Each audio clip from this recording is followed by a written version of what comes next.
America और भारत के बीच tariff विवाद अब एक ऐसे मोड़ पर पहुंच गया है जहां 100% तक टैरिफ लगाने का खतरा सामने खड़ा है। लेकिन बड़ा सवाल यह है, क्या अमेरिका सच में भारत पर 100% टैरिफ लगाने जा रहा है? और अगर ऐसा हुआ तो मोदी सरकार की रणनीति क्या होगी? क्या भारत अमेरिका के सामने झुकेगा, रूस से तेल खरीदना कम करेगा, या फिर अमेरिका को जवाब देने के लिए अपना पूरा एक्सपोर्ट मार्केट ही बदलने की तैयारी करेगा?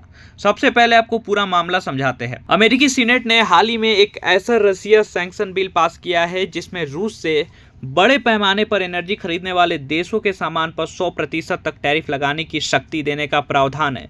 भारत और चीन जैसे बड़े रशियन ऑयल बायर्स इसके निशाने पर आ सकते हैं, लेकिन ध्यान रहे, ये 100% टैरिफ अभी भारत पर लागू नहीं हुआ है। सेनेट से बिल पास होने के बाद आगे की लेजिस्लेटिव प्रोसेस बाकी है, यानी फिलहाल इसे 100% टैरिफ का खतरा कहना ज्यादा सही है, न कि लागू हो चुका। अब सवाल यह है कि अमेरिका भारत पर इतना दबाव क्यों बना रहा है? इसकी सबसे बड़ी वजह है रूस से भारत की क्रूड ऑयल खरीद।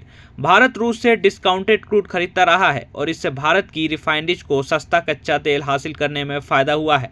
लेकिन ट्रंप प्रशासन रूस की एनर्जी रेवेन्यू पर दबाव बढ़ाना चाहती है और इसी रणनीति में रशियन ऑयल खरीदने वाले देशों पर इकोनॉमिक प्रेशर बढ़ाया जा रहा है। दिलचस्प बात यह है कि जुलाई 2026 में भारत के रशियन क्रूड इंपोर्ट्स लगातार दूसरे महीने रिकॉर्ड स्तर पर पहुंचे थे, यानी अमेरिकी दबाव के बावजूद भारत ने अभी रशियन ऑयल खरीदना बंद नहीं किया है। अब यहीं से भारत की असली चुनौती शुरू होती है। अगर अमेरिका 100% टैरिफ लगा देता है तो अमेरिकी मार्केट में भारतीय प्रोडक्ट्स की कीमत काफ़ी बढ़ सकती है। इसमें textile, jewellery, leather, engineering goods, chemicals, marine products और दूसरे एक्सपोर्ट सेक्टर्स प्रभावित हो सकते हैं। भारत के लिए अमेरिका एक बड़ा एक्सपोर्ट डेस्टिनेशन है और 2025-26 में भारत ने अमेरिका को करीब 87 अरब डॉलर का मर्चेंडाइज एक्सपोर्ट किया था। इसलिए अचानक अमेरिकी बाजार तक पहुंच महंगी होना भारतीय एक्सपोर्टर्स के लिए गंभीर चुनौती होगी। लेकिन क्या इसका मतलब ये है कि भारत के पास कोई विकल्प नहीं है?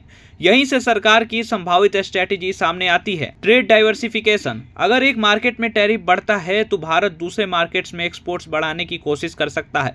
रिपोर्ट में करीब 200 अरब डॉलर के पोटेंशियल अल्टरनेटिव एक्सपोर्ट अपॉर्चुनिटीज और लगभग 15 देशों के मार्केट्स का जिक्र किया गया है। इनमें यूरोप के कुछ बड़े बाजार, गल्फ कंट्रीज और दूसरे इमर्जिंग मार्केट्स भी शामिल है।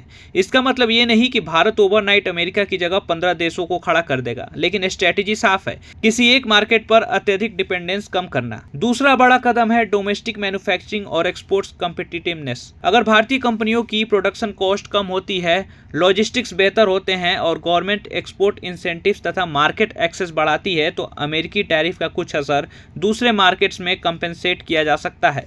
भारत पहले भी टैरिफ शॉक्स के जवाब में एक्सपोर्ट प्रमोशन और ट्रेड डाइवर्सिफिकेशन की बात कर चुका है। सरकार ने स्पष्ट किया है कि उसका लक्ष्य फार्मर्स, वर्कर्स, एमएसएमई, एक्सपोर्टर्स और इंडस्ट्री के हितों की रक्षा करना है। तीसरा और शायद सबसे महत्वपूर्ण हथियार है नेगोशिएशन। भारत अभी अमेरिका से सीधे टकराव की स्थिति में जाने के बजाय बातचीत का रास्ता खुला रखना चाहता है और आज अमेरिकी ट्रेड एडवाइजर पीटर नवैरो ने कहा कि डोनाल्ड ट्रंप और नरेंद्र मोदी के बीच मजबूत वर्किंग रिलेशनशिप है और दोनों इस Russian oil link tariff issue को सुलझा सकते हैं। यानी वाशिंगटन की तरफ से भी बातचीत की गुंजाइश पूरी तरह बंद नहीं हुई है। अब यहाँ एक बड़ा सवाल है, क्या भारत रशियन ऑयल छोड़ देगा?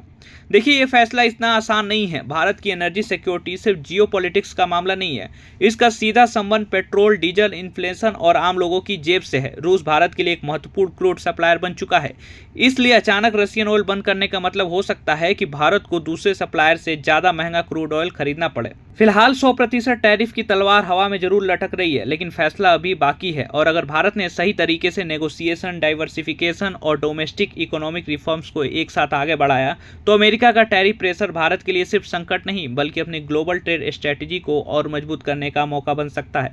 अब नजर रहेगी वाशिंगटन और न्यू दिल्ली की अगली बातचीत पर, क्योंकि अगला कदम तय करेगा कि 100% टैरिफ सिर्फ धमकी बनकर रह जाता है या भारत अमेरिका ट्रेड वॉर का नया अध्याय शुरू होता है। वैसे आपका क्या कहना है इस सारे मुद्दे पर? अपनी राय हमें कमेंट में जरूर बताइए। प्रभातखबर.com, विश्वास वही, रफ्तार नहीं।